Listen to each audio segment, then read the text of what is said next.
I'm delighted to say that today we are joined by Gina Holland, one of our members and founder of Holland Associates. Gina has a background in PR and communications and has worked across a number of different industries, so property, technology, insurance, education, and charities. We thought we'd put on today's event because actually we found here at the Work Crowd, we support lots of different businesses through our network, many of whom are startups, SMEs, and scale-ups, and many haven't previously invested in PR, so don't know both what to expect, but also how to get the best out of it. So to help answer those questions, we thought, well, why not speak to an expert? So thank you, Gina, for joining us, as I say, to get her expert opinion on what to expect in your first year investing in PR for your brand. To celebrate today, we also will be launching our PR toolkit. So all of the attendees, everyone who joined us today will get a sneak peek, and we will share that with you at the end, as well as I'm sure Gina's very happy to do, is to share her really insightful notes as well. It would be really great if everyone can participate. So if you see at the bottom, there is a chat feature. So do introduce yourself on that chat feature. But you'll also see down below, there's a Q&A section. So if you have questions for Gina, please do ask them there. I will try and address them throughout today's masterclass. But if we don't do it during, I will get back, I will address them at the end. I think today should be roughly about 40 minutes, just so that you can mark that time out in your diary. So again, thank you everyone for joining us. And I think over to you, Gina.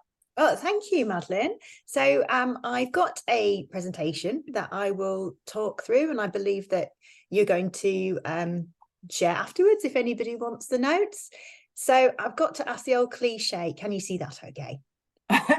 I can see it perfectly. So yes, okay. Thank you. All right. So I thought I'd start just quickly by talking about what PR actually is. I know it sounds basic, but PR is a real broad church. So it's different things to different people. And what it is for you, if you were starting a PR campaign, is really determined by what you're trying to achieve. So most clients want to achieve media coverage. So the campaign involves a fair amount of media liaison. But it doesn't just have to be media coverage, and it can be a mix of things. So some other things that I do for my clients includes getting them opportunities such as speaking opportunities.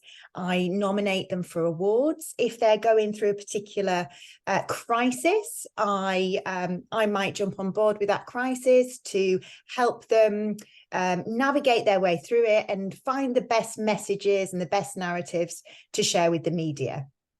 And increasingly, I think a lot of PRs are finding that in the past, where PR used to be very much about media liaison and getting coverage, actually now it's a lot of internal communications as well, especially for medium and larger companies. They want to find the best way to communicate with their people and their stakeholders. So they come to PR professionals to advise with that. So there is no cookie cutter style PR campaign. It really depends on what you're trying to achieve.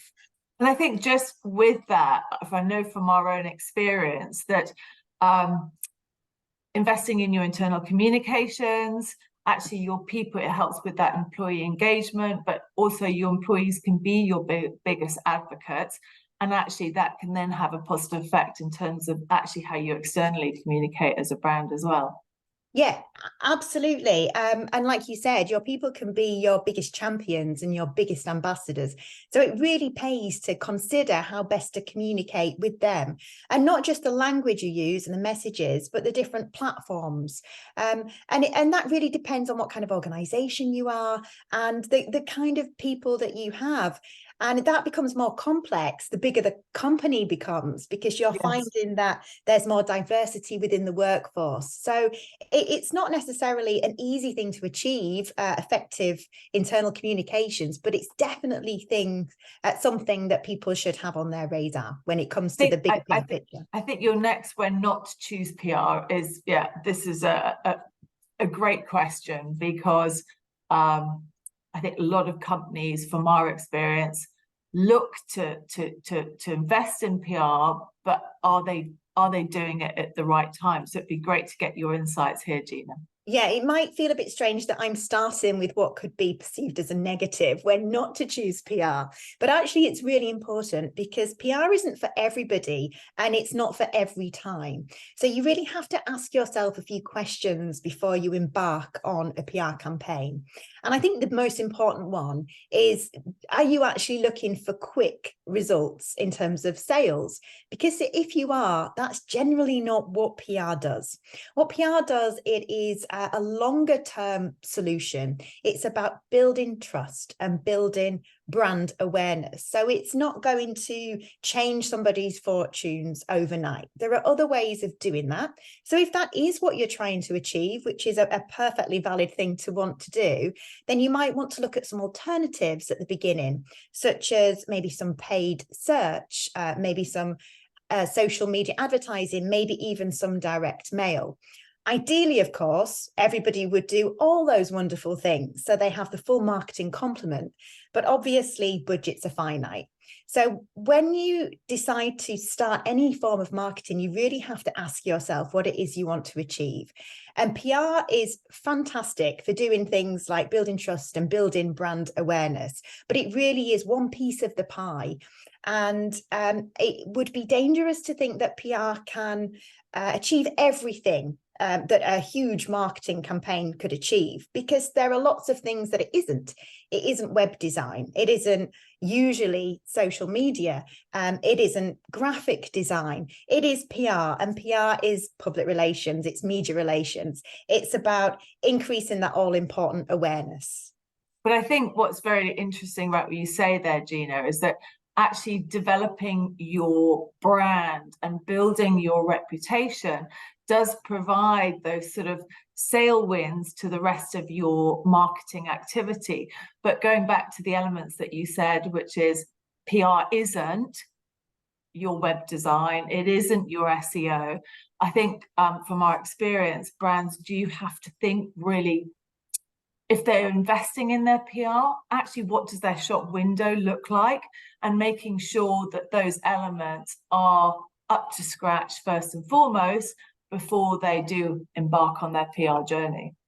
Yeah, absolutely. And PR feeds into all that stuff. So it can help with making sure your messaging is right, for instance, and it can help with making sure that you're talking to the right people and you're using the right words, you're using the right language for your target audience. And of course, in time, PR does help with things like inquiries and sales, because when people are aware of your business and your service and your values, they're more likely to naturally gravitate towards you.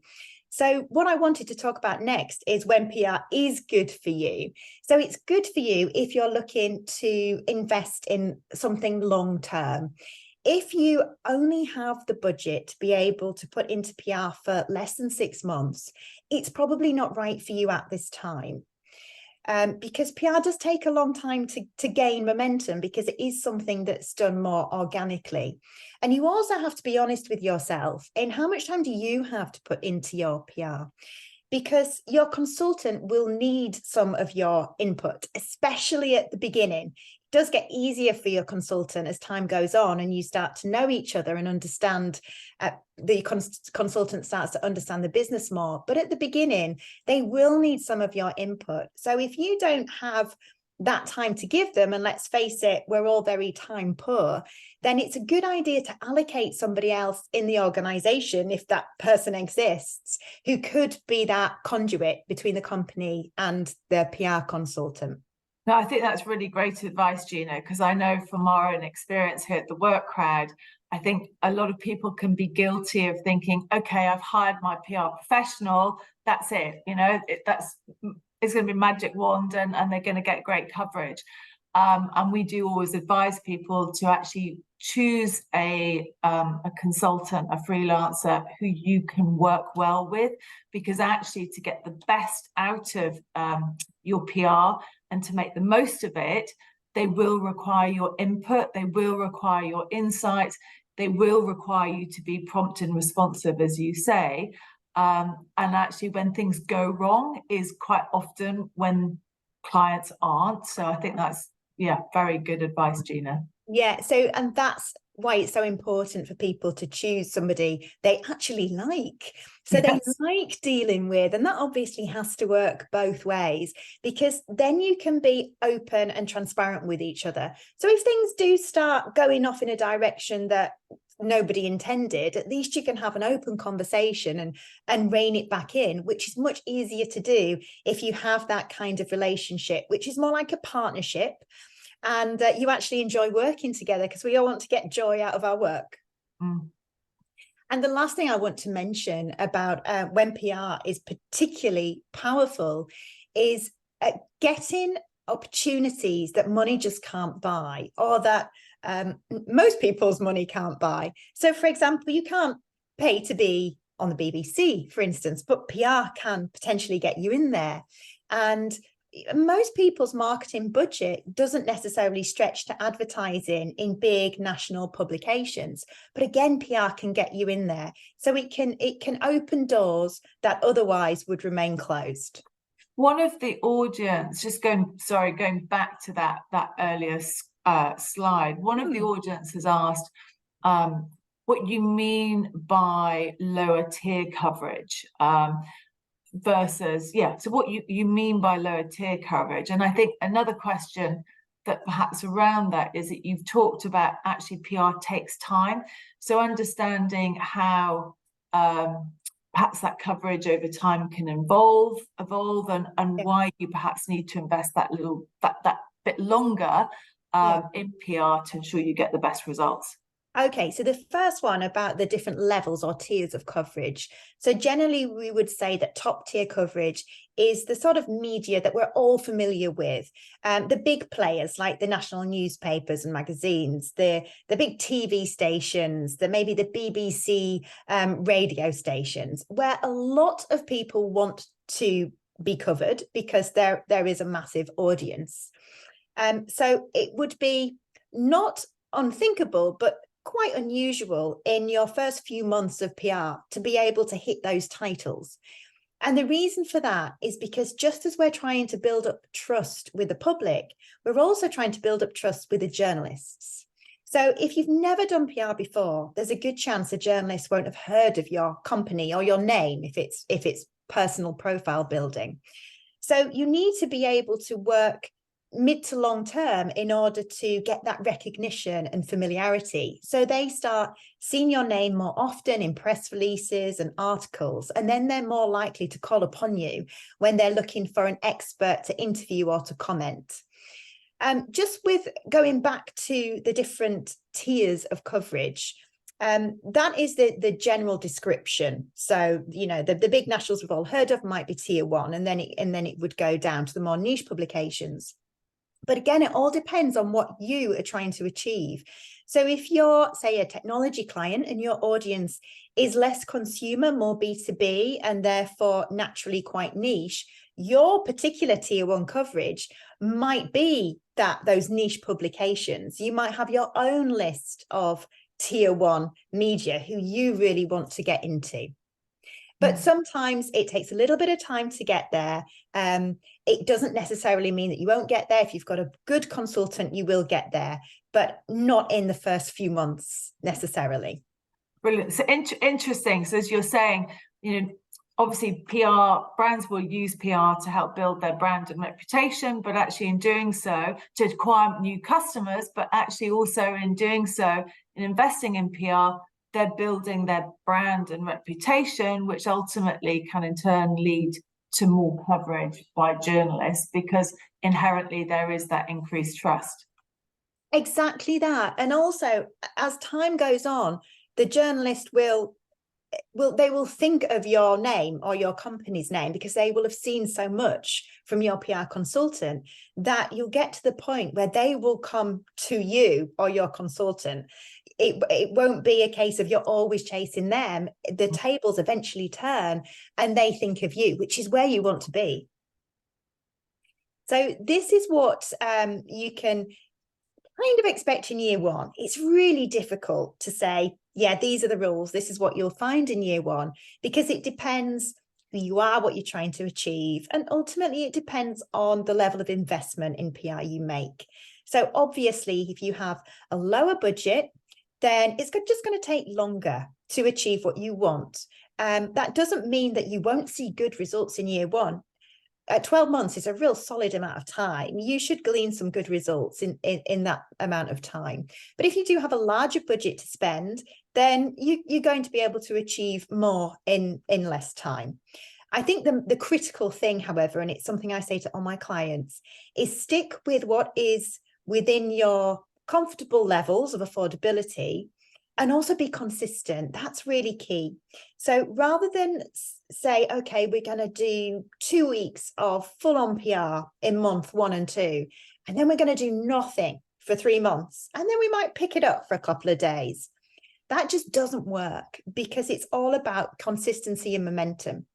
So if you think about it from your consultant's point of view, if they're doing lots and lots of wonderful work at the beginning, and then they can't do much work in the next few months because their budget's been slashed, then they're not going to be able to follow up on the journalist inquiries that come about from the work they did. And then the journalists are not going to wait until you decide to pick your budget up again. They're just going to go to someone else, probably a competitor. So I would say think in terms of consistency and use that approach. It's much more effective. So to talk about the initial setup, which might be quite helpful, especially if you've never done any PR before, the kind of things you could expect your consultant to do in the first 1 to 2 months. So certainly when I'm working with a new client, one of the first things I'll do is hold a discovery session, which is an in-depth meeting, and I would come prepared with lots of questions. So that I can really get under the skin of the company and the people and the values and everything else. And I need that information to be able to go away and build my strategy. And I'll talk about strategy in more depth in a moment. And then once I've built my strategy, I would create a plan. And a plan, I always think, should be a work in progress. It needs to be something agile, because things crop up all the time. It might be that we have planned to do a press release that is about a key trading period, such as, let's say, back to school. But actually, when the time comes, something else takes precedence. And that could be maybe you've won an award, or you've opened a new office, or just something that is actually bigger priority than what we'd originally planned. So your PR plan needs to be a work in progress. And that's something that your PR consultant should be able to manage. And the way I do it personally, which I think is quite effective, is I always share that. So it's a live document so that anybody can go into it at any time and find out where we are, the status of the different activities.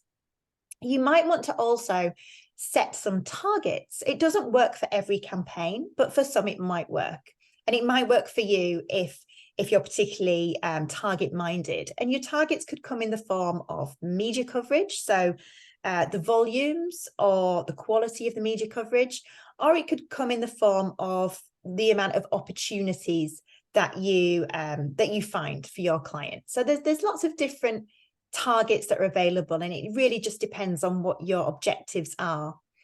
And housekeeping. Sorry, Madeline. So I was going to say, is there any, like, when you're working with clients in terms of putting together this strategy, is there anything that your clients can think ahead to make this process easier, whether that is how they work with their customers, getting feedback from customers that perhaps could feed into the PR? Is there any advice that you would give businesses or you give your clients that actually let's say, give them that helping hand or help prepare them when you're then putting together that strategy for them? Yeah, and it really depends on the size of the client and what stage they're at in their own company.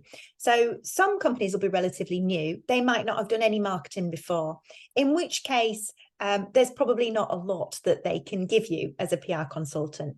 But for others, they might have their own marketing department and they might already have a marketing plan laid out. So it's really good if, as a PR, I can have access to that to make sure my work ties in with theirs, so that we're all doing everything in sync and we're making sure that our messaging is consistent at the same time. And I would have thought likewise that actually then any PR that you gain, that marketing can then amplify that, and we make that actually as a business, they're making the most of that. Exactly that. So it's always two-way conversation. So just as a really basic example, when I achieve a piece of coverage for clients who have a larger marketing wing and they have other people doing things like social media, I would always make sure I send the coverage to them so they can talk about it on their social media. And they might also talk about it on their website and in their newsletter. But I would say to anybody who doesn't have quite a mature setup like that, don't worry. Everyone's got to start somewhere. And if you decide that your company lends itself well to PR, you can start with the PR and the rest can follow. I think one of the audience has asked what a typical strategy would look like and contain. I think this question from Chris. So I think this looks like you're going to answer this quite well here, Gina. Thank you. Yeah. The word strategy is one that I'm not particularly fond of because it's bounced around so much. And I think a lot of people are confused by what it actually means. So I can certainly tell you what a PR strategy means to me. So when I first start working with a client, I would put a strategy together, and that would include some of the things that are listed on this page. So the company's position in the market, competitors, and where they sit compared to those competitors. It would look at demographics of target audience, because obviously in turn that helps us to reach them, to know what kind of language we might use or where we might find them. It would help us ascertain what kind of media we want to target. Clearly, the key thing is the objective, what you actually want to achieve. But we might need several steps before we get to that main objective. And that's where we have our aims. So for instance, if our main objective was to become the most successful t-shirt producer in the Southeast, then we're going to need a few baby steps before we get there. So some of our baby steps or our aims might be in terms of how much coverage we receive and where the CEO of that company is seen, what events they're seen speaking at, and so on. Also critically, and what's often forgotten, is metrics. So that's how we measure the success of the campaign.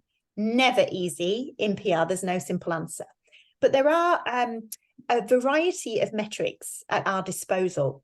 And your consultant should be able to advise what they can give you and how you can use that data. So it might be, if it's coverage metrics, it could be the sentiment. So whether it's a positive piece or neutral or negative, and it could be, and almost always is, the audience, circulation, the reach. If you've got some social media element in your PR, it would obviously be followers and engagement.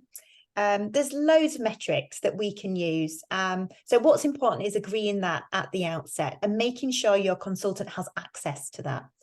And clearly key messaging, tone of voice, by which I mean, do you want to come across as somebody who's quite serious and formal, or are you really targeting a much different audience and therefore you need to be more accessible with your language, humorous even, maybe a bit cheeky? And that all comes down to brand characteristics.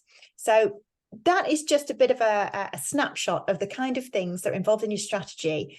But I would say, see it as a guidebook, something that you can always refer back to remind yourself of what's important, what you're trying to achieve from your campaign. So it's a document that you can always go back to, and it acts as just a nice succinct record. So the kind of things that you might expect in year one obviously determined by all the factors we talked about previously. But your consultant should be able to definitely provide you with a number of things. So we talked about having that relationship where you're open and honest with each other, really important. But also they should be able to update you regularly. I would suggest you have regular meetings to the frequency that you're happy to commit to, which is usually monthly, but can be more often. But in between that time, I would expect your consultant to be coming to you with opportunities that are really quite urgent. They can't wait till your next meeting. So you might get the odd phone call, WhatsApp, email, however you decide you want to communicate. And I think that's, just what you're saying there in terms of how you decide. I think actually setting how you decide to communicate is quite important. Yeah. And building that into what you propose at the outset when you first make an agreement with a client. Yeah, that's right. And I'm noticing more and more that a lot of clients quite like to communicate via WhatsApp because obviously it's quick. So, I mean, that is fine for me. So it's not necessarily fine for all consultants because email tends to be the way that we structure our work. But I usually just then forward the WhatsApps to my email. So I've still got it all. But I think you've got to, as a consultant, you've got to bend to what works well for your clients. And also that your consultant should be monitoring the results and the responses all the time so that they can advise on what's working well, what's perhaps not working so well, and can tweak the plan accordingly. So there are certain things that your PR can't do. And I think they're important because they might act as flags. If you've never done any PR before, it can possibly be quite a scary thing to go into, especially when it comes to choosing your consultant, because you might not necessarily know what to expect. So these are just a few warning symbols, I guess. So if anybody is trying to guarantee any results, I'm afraid they're lying to you or they're optimistic at best.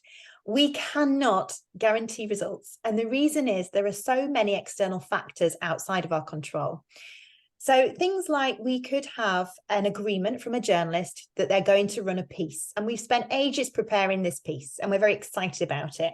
But at the last minute, the piece is pulled. And this happens more with the big tier 1 nationals than it does with anyone else. And that is because they're obviously news focused. So if something happens in the news, in the wider world, then they will likely jump on that story. And that could be to the total sacrifice of your story. So it might mean then we go back to them and negotiate a different time for the story to run. And sometimes that works and sometimes it doesn't. That's just one example. So we can't guarantee anything. What we can do is we can show you what we've achieved in the past for other clients. So your consultant should be able to do that, but they can't make any promises. Also, I think it's really important to define the difference between advertising and editorial. So if you want to run an advert that carries a message like a sales tool, then I'm afraid that's something that the media will charge for. So what we have to do as PRs is to create content that is entertaining and it's informative for the media outlets' readership. So it means we should be well versed in that title. We should know what their audience is and know the kind of topics that they enjoy talking about. We can't make it sound like an ad because we will just get the response, well, you'll have to pay for it. So it's just having that understanding of the difference between free editorial and paid for ads. And also, I think the biggest myth in PR, or at least the perception, is that we can pull favors from journalists. We can't pull favors from journalists. The way we achieve great coverage or great opportunities is because we create great work. So that's all about the quality of the content, and it's about tenacity. It's about us not giving up and making sure we pitch the right ideas to the right people. So we have to be targeted. So a PR who creates great work is great at their job. It's not because they have buddies in high places, generally speaking. Of course, we have good contacts, especially when we've been working in PR for a long time, but they have grown organically because those contacts know that they get great work from us. Mm. No, great advice, because I hear it at the work crowd. You know, we often have clients saying, oh, we really want a PR that's got that black book of you know, great contacts, where actually the advice generally is, you know, you need to work with your PR to eke out, you know, what are those stories, and your PR needs to be someone that yes, has built up trust and reputation with those journalists, but ultimately it comes down to the story that you're telling and how that fits in with whatever news outlet that you're looking to communicate to. Yeah, and things have changed an awful lot. I mean, in the world in general, but especially in the world of PR. So I started working in PR 20 years ago, and it was very different then. I used to have a suitcase full of my clients' wares that I would pull around London, going to all the different journalist offices, doing what we call desk side appointments, where I'd show them what I had and you know, talk to them about it. And that would work beautifully, but it doesn't really work as well now, because most journalists work from home, and also you've got skeletal staff on publications, and they use a lot of freelancers. So what often they're looking for is somebody who can write well in a PR, because it makes their lives a lot easier and cheaper. So if we're writing the articles for them on behalf of our clients, they're not having to pay a journalist to do it, and they know they're going to get great content. They don't really have to alter much. So that's one of the audience, Angela, just going back to what you were talking about, Gina, in terms of actually, yeah, what is that story? You know, PR isn't an advertorial. So when you're thinking about actually how you are pitching to those journalists, Angela has asked, you know, that indirect nature of the call to action makes sense, but you know, she understands it can't sound like an advert, but what is the best push or next step from your experience when it comes to creating that content, that article? So that is the consultant's job, to be able to pull out those topics. And that's another reason they should have a really in-depth discussion with you. They'll ask you loads of questions that may feel irrelevant at the time. So I ask my clients things like, what do you do in your spare time? Because sometimes that can be the hook. So it really depends on who you are and what your story is. And that's what your consultant pulls out. So in general, what works is if something is new. The word new is just magic to journalists, because they're obviously looking for the next new thing. Also, you know, something that is fairly contentious. Nobody likes a fence sitter. So if you have a fairly controversial opinion about something and you're not afraid to say it, then that can work wonders too. And then the third key thing I would say is something that captures the current appetite. So it could be something that is garnering a lot of attention in the media at the moment. But what's important, I would add a caveat, is that you jump on it quickly. You can't jump on it when it's too late, because then the media's exhausted from it. So you have to be really quick with your response. So your consultant should be somebody who's always keeping an eye out on the media, and somebody who's proactive. So they should be coming to you with suggestions, saying this story's just broken. I think we can piggyback it. I think you might be somebody who can offer some great comment. And then approaching the media with you as a potential subject to interview or comment. Yeah, no, thank you. That's really interesting. And actually, while we're asking you questions, Tim has asked, you know, when we're being, obviously, we need to be transparent and honest with our clients, but how do we then manage their expectations, particularly as we all know that clients quite often expect from the start, I'm going to get this great tier one media. So how do we remain honest but manage the clients' expectations effectively? I think it's just about being honest. So you have to say from the start, look, I know you want to be in the FT, and I will try my absolute best to get you in the FT, and I'm pretty sure I'll be able to do it. But what I can't tell you is the timeline on that. I can tell you it's unrealistic for the first 3 to 6 months that that's going to happen. So it's always been open and honest, and it's better to under promise and over deliver rather than the other way around. And I think actually that whole, what you're saying there, Gina, actually educating clients on the process, making them understand what's involved, the journalist's situation, what the journalist is looking for, what the journalist's situation is, so that actually ultimately they have clarity or a clearer picture of the situation, and therefore exactly that, you're better able to manage their expectations effectively. Yeah, because it really pains a PR person if an opportunity is pulled, especially a good opportunity. So, for example, a few months ago, I had an interview set up for a client with Sky News. They were very excited about it. I was excited about it, and they pulled it at the last minute. And then similarly, last week, I had a client interview by the Times. The article ran, but it didn't include the client's contribution. This stuff happens all the time. And it's really unfortunate, but I'd say to any PR, just be open and honest about the limitations of what you can do. But I'd also say to clients, just be aware that your consultant is totally on your side. You're working on the same team, and your success is their success. They really want to do a good job for you because it's in their favor to do that. You're going to work with them longer. You're going to recommend them. So you're really on the same side. And I think this also comes back to what you said at the start, Gina, which is that actually with PR, if you need to invest in it in the long term, because actually these things can happen, but in the long term, those results will come through. Yeah, they will. If you've got a good consultant who is determined and they're tenacious and you're in it for the long term, you have a good relationship, it's difficult to fail. It just sometimes takes time. Yeah, thank you. Yeah, so I've covered a lot of what's on this slide, what your PR should be able to do. But there's one point that I would like to make, and that is for a lot of people, it's our job to try and get them in front of the media. So, for instance, get them interviewed by the media. And that can be very nerve-wracking, especially if you've never done it before. And even if you have, especially if it's in the situation of a live interview.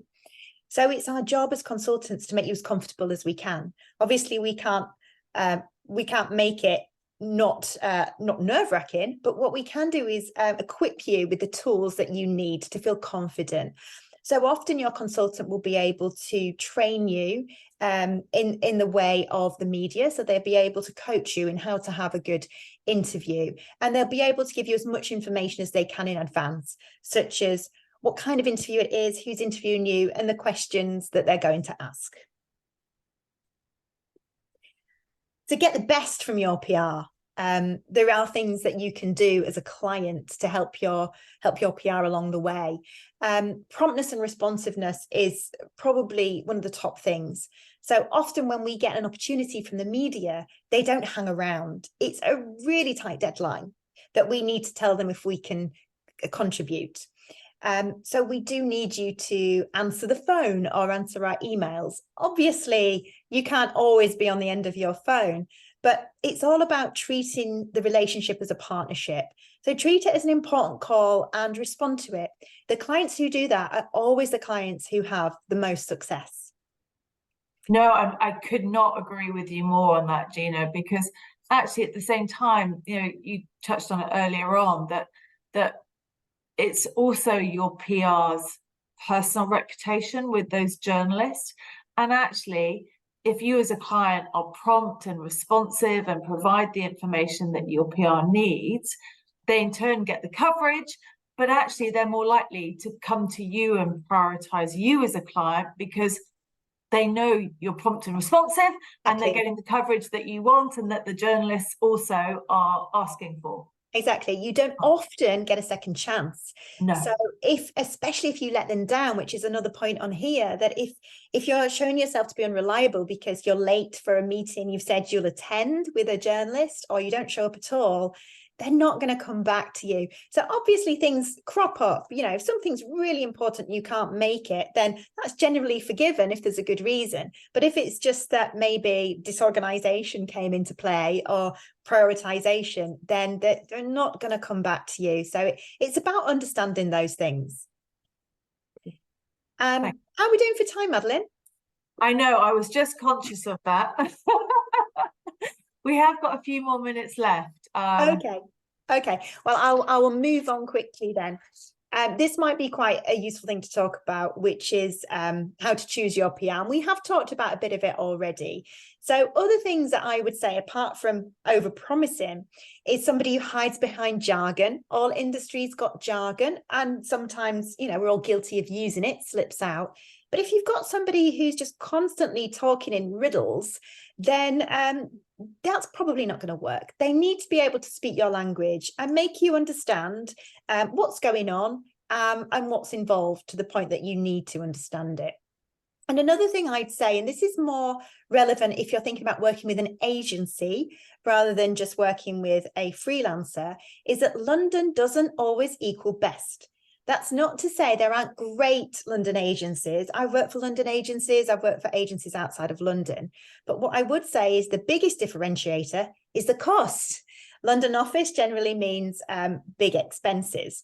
So I would try and step away from that snobbery factor that London means you're going to be hitting the headlines all the time. It doesn't. You have some fantastic PRs working all over the place. So I just take that into consideration. So questions you might like to ask your potential consultant are things like, show me what you've done for clients in the past. And that is better than saying something like, how quick can you get me in the FT? A question they won't be able to answer. Testimonials can be really powerful as well. So have a look to see what other clients have said about the consultant. And you could maybe even ask to speak to them, and also ask them what you can do to help maximize your chances of success. So this comes back to things like how much time you're willing to give and whether you can involve them in any training sessions and so on. And this is my last page, I'm sure you'll be glad to hear. Which is just summary. And that is that although I've issued a word of warning about what PR isn't, I would like to finish with what PR is, and that it's the best way to raise your profile organically and cost effectively for results that last. It's fantastic and powerful for building trust and awareness and creating a good reputation for people and companies. And it can do that in a way that no other form of marketing can. Brilliant. And thank you very much. Thank you, Gina. That's been really useful. Now, I know that we are at our time now, but if, those that need to leave, please do leave. I know that our audience do have a couple more questions for you. So if you have time, Gina, it'd be wonderful if you could answer those. Of course. Angela had asked, when you're thinking about hiring a PR, would you advise clients to think about actually hiring a PR that's going to have that specific industry knowledge? Oh, yeah, that relates to you. Yeah, that comes up a lot. And there are advantages and disadvantages to doing that. So your advantage is you don't necessarily have to train your PR in all the things to do with your industry. They're more likely to be able to make a quick start. And also they might have contacts in the industry as well, which could be beneficial for you. On the other hand, they might have other clients that are competitors of yours, so they could have a conflict of interest. So it really depends. I think it depends on personal preference. I consider myself a generalist, so I don't really specialize in any particular sector. And it's part of my job to be able to pick up knowledge really quickly and to understand an industry. So I wouldn't let that stop you from using somebody who's never worked in the industry before. I think what's most important is how good at PR are they? How good at achieving coverage or opening doors are they? That's the main thing. No, I think that's really good advice. From our experience, I would totally agree with you there, that I think if PRs have that specific industry knowledge, they perhaps are more up to speed with what the journalists in that industry are writing about, what's currently newsworthy, all of those good things. But as you quite correctly say, they could have a client that is a conflict of interest. Are they going to prioritize you or someone else? And so actually by using a PR outside of that, yeah, you're getting their full attention in whatever sector that you're in. Sorry, I've got a frog in my throat there. Oksana has another audience. She'd love to know your view, Gina, on newsjacking, and if this is a way that basically you can get some quick wins. Yeah, absolutely it is. But again, like I said before, you've got to be quick.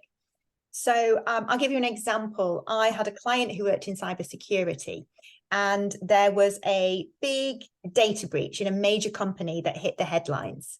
So a few hours later, I was offering my client up for expert comment. And we got taken up on that. So they appeared in BBC Radio because it was relevant, it's hot off the press, and it's just a great way of getting them free coverage. And they were available. Again, that's why you need to be responsive. So absolutely, yeah, it's a great way of doing it, but just make sure you're quick and you don't leave it too late, by which point the media is exhausted of the topic. Brilliant. Well, thank you, Gina. That's been really insightful. Thank you to all our audience for joining us today. Sorry we went over a little bit, but we had lots of questions and we really wanted to answer all of those. Gina's kindly said that she will be sharing her write-up, so we'll be including that and a recording of today's event for all of those who did sign up. So again, thank you, Gina, and thank you to our audience. Thank you for listening to me. Bye, guys. Bye.